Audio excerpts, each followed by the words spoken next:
შედარებას ვაკეთებთ, საწყისი ხელფასი ევროპაში არის 10-ჯერ უფრო მეტი და კიდევ უფრო მეტი, ვიდრე საქართველოში და როგორ არის, რომ ფასები ჩვენთან იგივეა, როგორც ევროპაში.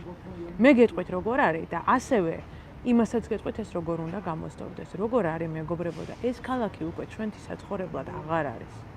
ამ ქალაქში კომფორტულად ცხოვრობენ მხოლოდ უცხოელები.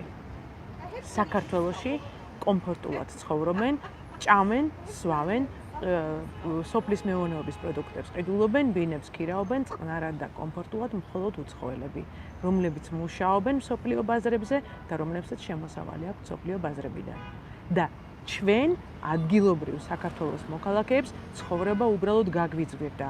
ცხოვრება ჩვენთვის თითქმის გაუსაძლისი გახდა. ყველა მომსახურება, რასაც არ გაიხედავთ, 3-ჯერ უფრო გაძვირდა ჩვენს გარშემო. აგერ მაგალითი. როგორ შეიძლება მიუნხენში, ბარსელონაში და თბილისში ყავა ღირდეს ერთი და იგივე ფასი, როდესაც ჩვენი ხელფასი 10-ჯერ უფრო ნაკლებია. ეხლა ამის გამოსავალი რა არის?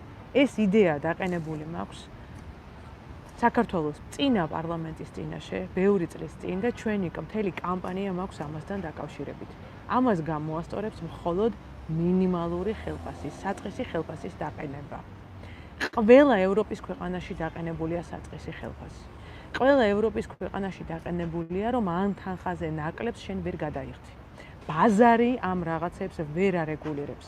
ბაზარი სახელმწიფოს ჩარევის გარეშე აკეთებს იმას, რაც დღეს ხდება, რომ ჩვენ 3-ჯერ უფრო ღარიბები ვართ დღეს, ვიდრე 10 წლის უკან. ამიტომ გვჭირდება მინიმალური ხელფასის დაყენება.